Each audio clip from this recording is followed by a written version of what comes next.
Je suis général Henri Pinard-Legris, je suis le président de l'ASAF et j'ai le plaisir d'ouvrir une nouvelle série de documents qui paraîtront sur le site de l'ASAF. 80% des Français ont confiance dans leur armée. Les questions de défense, et concernant les armées, redeviennent d'actualité suite notamment aux attentats terroristes, aux actions, aux opérations extérieures, et l'ASAF se doit d'apporter des explications, une présentation, un complément d'analyse sur les questions militaires et de défense. C'est pour ça que j'ai souhaité commencer cette série d'émissions par l'interview d'experts de l'ASAF, notamment membres du conseil d'administration de l'ASAF, dans la mesure où ils apportent un éclairage particulier. Il y a des civils, il y aura des militaires. Pour commencer cette première série d'interviews, Caroline Galacteros. Bonjour Caroline. Bonjour Henri. Je suis très heureux que ce soit toi qui ouvre ce débat, compte tenu de ton activité, aussi bien professionnelle, de réflexion sur les questions de défense, que ton activité au sein de l'ASAF. Donc, je suis Caroline Galacteros. En quelques mots, j'ai travaillé longtemps pour les services de l'État en matière d'évaluation stratégique. Je dirige depuis une petite dizaine d'années un cabinet d'intelligence stratégique, j'appelle ça l'intelligence du monde, qui s'adresse à des dirigeants de sociétés ou à des institutionnels pour leur apporter un éclairage sur l'environnement de leurs opérations. Je m'intéresse par ailleurs bien sûr aux questions de puissance, d'influence, d'éthique. J'ai enseigné quelques années les questions d'éthique et de conflit à l'école de guerre. Je suis donc colonel dans la réserve opérationnelle, donc éminemment hybride et civilo-militaire. Eh bien parce qu'ayant par construction et par intérêt une démarche stratégique, il me semble qu'il faut commencer par les armées qui sont le socle de la nation, l'une des fonctions essentielles de l'État, fonction régalienne qui permet sa résilience, son influence, la projection de sa puissance et sa cohésion. Elle nous manque. Nous sommes dans une société en pleine déliquescence, à la fois culturelle, politique, spirituelle aussi, à bien des titres. Et donc cette cohésion, c'est un peu comment dirais-je, la martingale dont il faut retrouver la formule.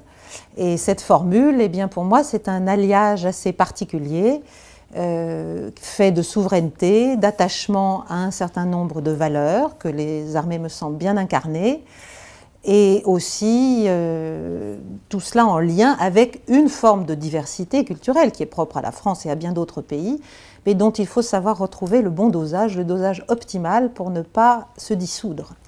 L'Europe, malheureusement, l'aventure européenne nous a entraînés dans des formes de dissolution identitaire et nous sommes maintenant arrivés un peu à un croisement des chemins où il faut savoir reprendre en main notre propre alliage national, ne pas oser l'assumer et le défendre me semble juste stupide stratégiquement.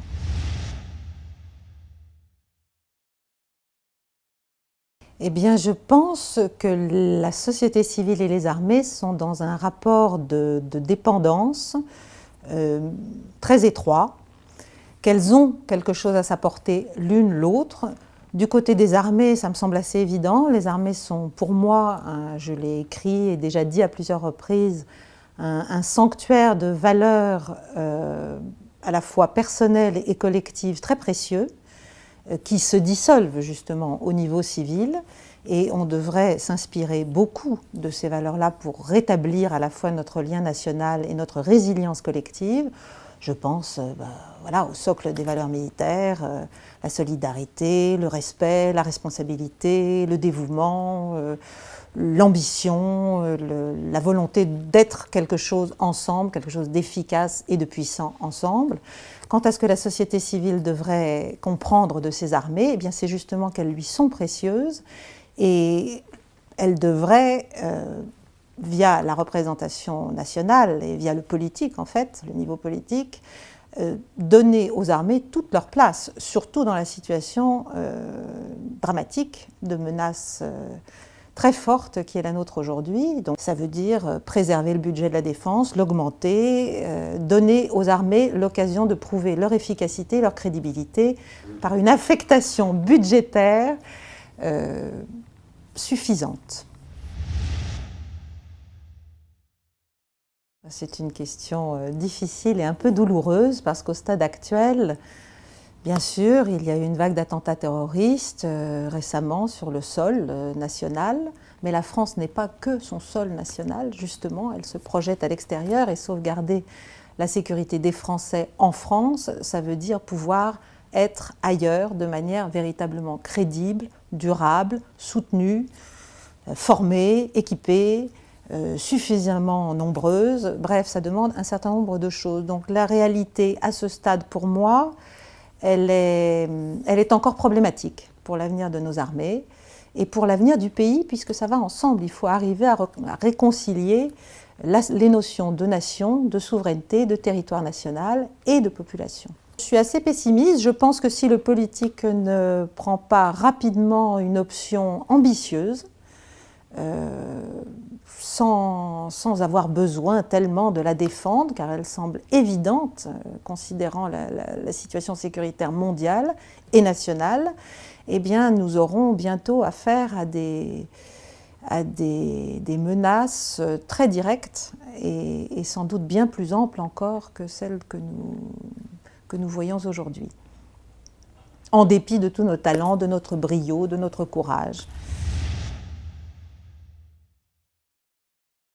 Je lui souhaite de faire rayonner son corpus de valeurs, de convictions et de croyances dans la société civile au maximum, car elles sont d'une vitalité et d'une actualité plus que jamais nécessaires et présentes pour la société civile, voilà, dans son ensemble.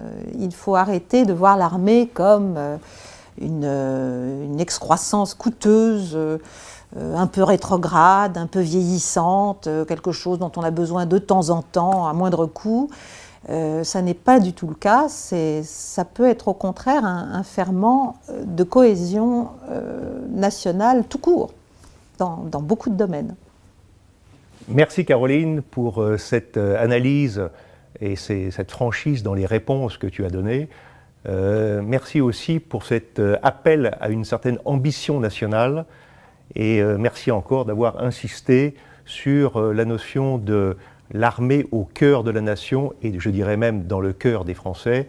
Si cette interview vous a intéressé, n'hésitez pas à le faire savoir, à nous faire part de vos remarques, de vos suggestions, de vos propositions, des thèmes que vous souhaiteriez voir abordés par d'autres civils, par des militaires, par des experts toujours, qui s'exprimeront avec franchise, avec simplicité, très directement, de telle sorte que l'on quitte définitivement la langue de bois trop fréquente chez les politiciens et qu'on puisse aborder ce sujet fondamental concernant l'avenir de notre pays. Je vous propose de nous retrouver tous les mois sur un thème d'actualité tournant autour des questions de défense et de géostratégie. À très bientôt, j'espère.